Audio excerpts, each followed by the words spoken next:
8ನೇ ತರಗತಿಯ ಕೋರ್ ವಿಷಯ ವಿಜ್ಞಾನದಲ್ಲಿ 3ನೇ ಕಲಿಕಾಂಶ ಇದೆ ಸಂಶ್ಲೇಷಿತ ಎಳೆಗಳು ಮತ್ತು ಪ್ಲಾಸ್ಟಿಕ್ ಅಂತಕ್ಕಂಥದ್ದು.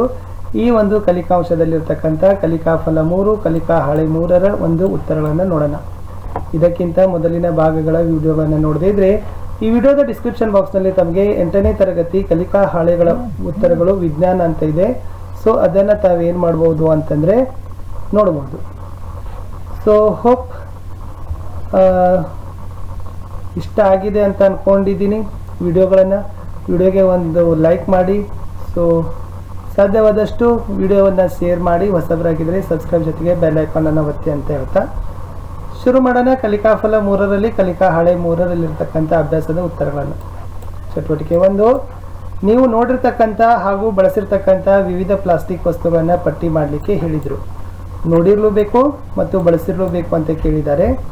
ಸೊ ಏನು ಹೇಳ್ಬೋದು ಅಂತಂದರೆ, ಸೊ ಆಟಿಕೆಗಳಿದ್ದಾವೆ, ಮುಂದೆ ಊಟದ ಡಬ್ಬಿ, ಪ್ಲೇಟ್ಗಳು, ಕಪ್ಗಳು, ಕುರ್ಚಿ ಮತ್ತು ಮೇಜು, ಬಾಟಲಿಗಳು, ಗೃಹೋಪಯೋಗಿ ವಸ್ತುಗಳು, ಇವೆಲ್ಲ ಏನಿದಾವಪ್ಪ ಅಂತಂದರೆ ನೋಡಿರ್ತಕ್ಕಂಥ ಮತ್ತು ಬಳಕೆಯನ್ನು ಮಾಡಿರ್ತಕ್ಕಂಥ ವಸ್ತುಗಳು ಇದ್ದಾವೆ. ಮುಂದಿನ ಪ್ರಶ್ನೆ ಇತ್ತು, ಪ್ಲಾಸ್ಟಿಕ್ ಬಾಟಲಿಗೆ ಸುಡುವ ಬಿಸಿ ನೀರು ಹಾಕಿದಾಗ ಏನಾಗ್ತದೆ ಅಂತ ಒಂದು ಕ್ವಶನ್ ಅನ್ನು ಕೇಳಿದ್ದಾರೆ. ಪ್ಲಾಸ್ಟಿಕ್ ಬಾಟ್ಲಿಗೆ ಸುಡ್ತಕ್ಕಂಥ ಬಿಸಿ ನೀರನ್ನು ಹಾಕಿದಾಗ ಆ ಪ್ಲಾಸ್ಟಿಕ್ ಬಾಟಲಿ ಏನಾಗ್ತದಪ್ಪ ಅಂದ್ರೆ ಕರಗ್ತದ ಮತ್ತು ಆಕಾರದಲ್ಲಿ ಬದಲಾವಣೆಯನ್ನು ಹೊಂದುತ್ತದೆ. ಹೊಂದಿಸಿ ಬರೆದಿದ್ದೀವಿ. ಪ್ಲಾಸ್ಟಿಕ್ ಇತ್ತು, ಪ್ಲಾಸ್ಟಿಕ್ನ ಗುಣ ಏನು, ಪ್ಲಾಸ್ಟಿಕ್ನ ಉಪಯೋಗ ಏನು ಅಂತ. ಸೊ ಮೊದಲನೇದು ಥರ್ಮೋಸೆಟ್ಟಿಂಗ್ ಅಂತ ಇತ್ತು. ಥರ್ಮೋಸೆಟ್ಟಿಂಗ್ ಪ್ಲಾಸ್ಟಿಕ್ದ ಗುಣವನ್ನು ಹೊಂದಿಸಿ ಬರೆದಾಗ ಏನಾಗ್ತದಪ್ಪ ಅಂದ್ರೆ ಇದು ಒಮ್ಮೆ ಎರಕ ಹೊಯ್ದ ಮೇಲೆ ಪುನಃ ಕಾಸಿ ಮೆದುಗೊಳಿಸಲಾಗದ ಪ್ಲಾಸ್ಟಿಕ್ ಆಗಿದೆ. ಇದು ಬೆಂಕಿ ನಿರೋಧಕ ಅಂತ ಹೇಳ್ತಾರೆ. ಇದರ ಉಪಯೋಗ ನೋಡಿದಾಗ ಪ್ಲಾಸ್ಟಿಕ್ ಬಾಟಲ್ ಅಂತಕ್ಕಂಥದ್ದು ಸರಿಯಾದ ಉತ್ತರ ಇತ್ತು. ಇನ್ನು ನೆಕ್ಸ್ಟ್ ಇರ್ತಕ್ಕಂಥದ್ದು ಯಾವುದಪ್ಪ ಅಂದ್ರೆ ಥರ್ಮೋ ಪ್ಲಾಸ್ಟಿಕ್ ಇದೆ. ಸೊ ಅದನ್ನು ನೋಡಿದರೆ ಕೆಲವು ಪ್ಲಾಸ್ಟಿಕ್ ವಸ್ತುಗಳನ್ನು ಸುಲಭವಾಗಿ ಬಾಗಿಸಬಹುದು ಅಂತ ಹೇಳ್ತಾರೆ. ಉಪಯೋಗಗಳನ್ನು ನೋಡಿದಾಗ ಬೆಕಲೈಟ್ ಮತ್ತು ಮೇಲ್ಮೈನ್ ಅಂತಕ್ಕಂಥದ್ದು ಸರಿಯಾದ ಉತ್ತರ ಇತ್ತು. ನೀನಿದನ್ನು ಹೇಳಬಲ್ಲೆಯ ಅಂತ ಇದೆ. ಪ್ರಶ್ನೆ ಇತ್ತು, ವಿದ್ಯುತ್ ತಂತಿಯ ಹೊದಿಕೆ ಪ್ಲಾಸ್ಟಿಕ್ನಿಂದ ಮಾಡಲ್ಪಟ್ಟಿರುತ್ತದೆ ಏಕೆ ಅಂತ ಕೇಳಿದ್ದಾರೆ. ಉತ್ತರ ನೋಡೋದಾದ್ರೆ ಹೌದು, ಏಕೆಂದರೆ ಪ್ಲಾಸ್ಟಿಕ್ ವಿದ್ಯುತ್ನ ಅವಾಹಕ ಅಂತ ಹೇಳ್ಬೋದು. ಪ್ಲಾಸ್ಟಿಕ್ ವಿದ್ಯುತ್ನ ಅವಾಹಕ.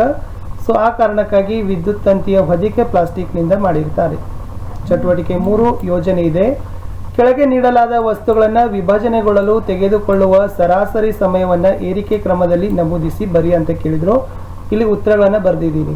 ವಸ್ತುಗಳನ್ನು ವಿಭಜನೆಗೊಳ್ಳಬೇಕಾದ್ರೆ ಅದು ತೆಗೆದುಕೊಳ್ತಕ್ಕಂಥ ಸರಾಸರಿ ಸಮಯ ಅಂತ ಹೇಳಿದ್ದಾರೆ.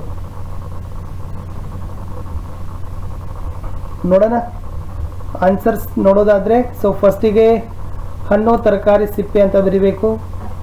ದಿನಪತ್ರಿಕೆ, ಮರದ ತುಂಡು, ಪ್ಲಾಸ್ಟಿಕ್ ಬಾಟಲಿ, ತಾಮ್ರದ ತಂತಿ, ಇವೆಲ್ಲ 5 ಏನಪ್ಪ ಅಂತಂದರೆ ಉತ್ತರಗಳು ಆಗ್ತಿತ್ತು. ಹಣ್ಣು ತರಕಾರಿ ಸಿಪ್ಪೆ, ದಿನಪತ್ರಿಕೆ, ಮರದ ತುಂಡು, ಪ್ಲಾಸ್ಟಿಕ್ ಬಾಟಲ್, ತಾಮ್ರದ ತಂತಿ, ಇವೆಲ್ಲ ಏನಪ್ಪ ಅಂತಂದರೆ ಸರಿಯಾಗಿರ್ತಕ್ಕಂಥ ಅವು ವಿಭಜನೆಗೊಳ್ಳಲು ತೆಗೆದುಕೊಳ್ಳತಕ್ಕಂಥ ಸಮಯದ ಮೇಲೆ ಇತ್ತು. ಇನ್ನು ಮುಂದಿನ ಪ್ರಶ್ನೆಗೆ ಹೋಗೋಣ. ಪ್ರಶ್ನೆ ಸಂಖ್ಯೆ,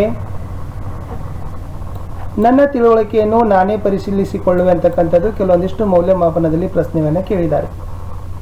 ಮೊದಲನೇ ಪ್ರಶ್ನೆ ಇತ್ತು, ಕೆಳಗಿನ ಯಾವ ಹೇಳಿಕೆ ಸರಿ ಎಂಬುದನ್ನು ಗುರುತಿಸಿ ಅಂತ ಇದೆ. ಉತ್ತರ ನೋಡೋದಾದ್ರೆ ಎ ಹೇಳಿಕೆಯಲ್ಲಿ ನೂಲುಗಳು ನಾರುಗಳಿಂದಾಗಿದೆ ಅಂತ ಇದೆಯಲ್ಲ, ಅದು ಸರಿಯಾಗಿದೆ. ಎರಡನೇದು ನೋಡೋದಾದ್ರೆ ಸಂಶ್ಲೇಷಿತ ನಾರನ್ನು ಸುಟ್ಟಾಗ ಅದು ಕರಗಿ ಸಂಕುಚಿತಗೊಂಡು ವಾಸನೆ ಬರ್ತದೆ. ಹಾಗೆ ಈ ಕೆಳಗಿನ ಯಾವ ವಸ್ತುಗಳು ಸುಟ್ಟಾಗ ಅದೇ ರೀತಿ ಆಗ್ತದೆ ಅಂತ ಕೇಳಿದರೆ ಸುಟ್ಟಾಗ ಕರಗಬೇಕು, ಸಂಕುಚಿತಗೊಂಡು ವಾಸನೆಯನ್ನು ಬರಬೇಕು. ಉತ್ತರ ನೋಡೋದಾದ್ರೆ ಕಾಗದ, ಪ್ಲಾಸ್ಟಿಕ್ ಮತ್ತು ಹತ್ತಿಯ ಬಟ್ಟೆ ಅಂತಕ್ಕಂಥದ್ದು ಸರಿಯಾದ ಉತ್ತರ ಆಗ್ತದೆ. 3ರಲ್ಲಿ ರಹೀಂ ತನ್ನ ತಂದೆ ತಂದಿದ್ದ ಪ್ಲಾಸ್ಟಿಕ್ ಬಾಟಲಿಯನ್ನು ಎಸೆಯದೆ ಅದನ್ನು ಕತ್ತರಿಸಿ ಬಣ್ಣ ಹಚ್ಚಿ ಪೆನ್ನುಗಳನ್ನಿಡ್ತಕ್ಕಂಥ ಸುಂದರವಾದ ಸ್ಟ್ಯಾಂಡ್ ಆಗಿ ಮಾಡ್ತಾನೆ ಏಕೆ, ಕಾರಣ ಬರೀರಿ ಅಂತ ಕೇಳಿದ್ದಾರೆ. ಉತ್ತರ ನೋಡೋದಾದ್ರೆ ಪ್ಲಾಸ್ಟಿಕ್ನ ಒಂದು ಗುಣ ಇದೆ, ಅದು ಹಗುರ ಇದೆ, ಬಲಯುತ ಮತ್ತು ಬಾಳಿಕೆಗೆ ಬರ್ತದೆ. ಮತ್ತು ಪ್ಲಾಸ್ಟಿಕ್ ಕೊಳೆಯದಿರ್ತಕ್ಕಂಥ ವಸ್ತು. ಪ್ಲಾಸ್ಟಿಕ್ ಅನ್ನ ಮರುಬಳಕೆ ಮಾಡೋ ಸಲುವಾಗಿ ಅವ ಏನು ಮಾಡ್ತಾನಪ್ಪ ಅಂತಂದ್ರೆ ಯಾರು ರಹೀಮ. ಸೊ ಅದನ್ನು ಪೆನ್ ಇಡ್ತಕ್ಕಂಥ ಸ್ಟ್ಯಾಂಡ್ ಆಗಿ ಪರಿವರ್ತನೆಯನ್ನು ಮಾಡ್ತಾನೆ.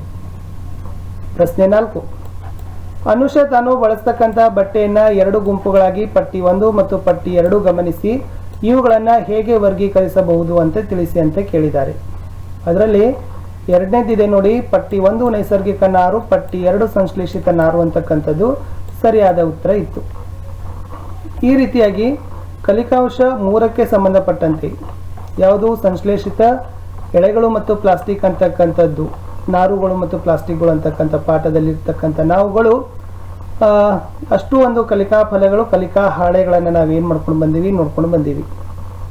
ಸೊ ಹೋಪ್ ವಿಡಿಯೋ ತಮಗೆ ಇಷ್ಟ ಆಗಿದೆ ಅಂತ ಅಂದ್ಕೊಂಡಿದ್ದೀನಿ. ಮುಂದಿನ ಭಾಗದಲ್ಲಿ ಮುಂದಿನ ಕಲಿಕಾಂಶಕ್ಕೆ ಸಂಬಂಧಪಟ್ಟಂತೆ ವಿಡಿಯೋಗಳನ್ನು ಹಾಕ್ತೀನಿ.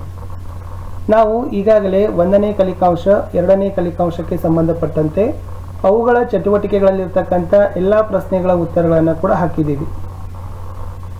ಸೊ ವಿಡಿಯೋಗಳನ್ನು ನೋಡಿ, ವಿಡಿಯೋ ನೋಡಿದ ಮೇಲೆ ತಾವುಗಳು ಏನು ಮಾಡಬೇಕಪ್ಪ ಅಂದರೆ ಶೇರ್ಗಳನ್ನು ಮಾಡಬೇಕು. ಏನಾದರೂ ಸಂದೇಹಗಳಿದ್ದರೆ ಕಮೆಂಟ್ ಬಾಕ್ಸ್ನಲ್ಲಿ ತಾವುಗಳು ಪಿನ್ನನ್ನು ಸಹಿತ ಮಾಡಿ, ಏಕೆಂದರೆ ಅವುಗಳಿಗೆ ಕೂಡ ನಾವು ಸಮಯ ಸಿಕ್ಕಾಗ ಅವುಗಳಿಗೆ ರಿಪ್ಲೈನ ಮಾಡ್ತೀವಿ. ನಿಮಗೆಲ್ರಿಗೂ ಕೂಡ ವಿಡಿಯೋ ವಿಜ್ಞಾನದ ಜೊತೆಗೆ ನಾವು ಹಿಂದಿಯಲ್ಲಿನೂ ಕೂಡ ಹಾಕಿದ್ದೀವಿ, ಸಮಾಜ ವಿಜ್ಞಾನದಲ್ಲಿನೂ ಕೂಡ ಹಾಕಿದ್ದೀವಿ. 3 ವಿಷಯದಲ್ಲಿ ತುಂಬ ಉಪಯುಕ್ತವಾಗಿರ್ತಕ್ಕಂಥ ವಿಡಿಯೋಗಳನ್ನು ಪೋಸ್ಟ್ ಮಾಡ್ತಾ ಇದ್ದೀವಿ. ಸೊ ಈ ಒಂದು ವಿಡಿಯೋಗಳು ನಿಮಗೆ ತುಂಬ ಒಂದು ಅಧ್ಯಯನದಲ್ಲಿ ಬೆನಿಫಿಟ್ ಆಗಿದ್ದಾವೆ. ಏಕೆಂದರೆ ಸುಲಭವಾಗಿ ಉತ್ತರಗಳನ್ನು ತಾವು ನೋಡ್ಬೋದು. ಸಂಕ್ಷಿಪ್ತವಾಗಿ ಸರಳವಾಗಿ ಉತ್ತರಗಳನ್ನು ನಿಮಗೆ ತಿಳಿಯುವ ಹಾಗೆ ವಿವರಣೆಯನ್ನು ಮಾಡಲಿಕ್ಕೆ ಪ್ರಯತ್ನವನ್ನು ಮಾಡಿದ್ದೀನಿ. ಇದೇ ಒಂದು ವಿಷಯದ ಮುಂದಿನದಲ್ಲಿ ನಾವು ಲೋಹಗಳ ವಸ್ತುಗಳು ಅಂತಕ್ಕಂಥ ಒಂದು ಕಲಿಕಾಂಶ ಇದೆ. ಅದಕ್ಕೆ ಸಂಬಂಧಪಟ್ಟಂತೆ ಅಲ್ಲಿರ್ತಕ್ಕಂಥ ಕಲಿಕಾ ಹಾಳೆಗಳು, ಆ ಕಲಿಕಾ ಹಾಳೆಗಳಲ್ಲಿನ ಚಟುವಟಿಕೆ, ಅವುಗಳ ಅಭ್ಯಾಸ ಪ್ರಶ್ನೆಗಳಿಗೆ ಉತ್ತರಗಳನ್ನು ನೋಡ್ಕೊಂಡು ಬರೋಣ. ಹಿಂದಿ ಮತ್ತು ಸಮಾಜ ವಿಜ್ಞಾನದಲ್ಲಿನೂ ಕೂಡ ತುಂಬ ಚೆನ್ನಾಗಿರ್ತಕ್ಕಂಥ ವಿಡಿಯೋಗಳಿದ್ದಾವೆ. ಆ ವಿಡಿಯೋಗಳನ್ನು ಸಹಿತ ನೀವು ತಪ್ಪದೇ ನೋಡಿ. ಸೊ ವಿಡಿಯೋಗೆ ಒಂದು ಲೈಕ್ ಇರಲಿ, ವಿಡಿಯೋವನ್ನು ಶೇರ್ ಮಾಡಿ. ನಮ್ಮದು ಒಂದು ಟೆಲಿಗ್ರಾಮ್ ಗ್ರೂಪ್ ಇದೆ, ಅದಕ್ಕೂ ಕೂಡ ನೀವುಗಳು ಬಂದು ಜಾಯ್ನ್ ಆಗಿ. ಯಾಕಂದರೆ ಅಲ್ಲಿ ನಾವು ಏನು ಮಾಡ್ತೀವಿ ಅಂತಂದರೆ ಹಾಕ್ತಕ್ಕಂಥ ಪ್ರತಿನಿತ್ಯದ ದಿನದ ವಿಡಿಯೋಗಳ ಲಿಂಕ್ಗಳನ್ನು ನಾವು ನಿಮಗೆ ಶೇರನ್ನು ಮಾಡ್ತೀವಿ.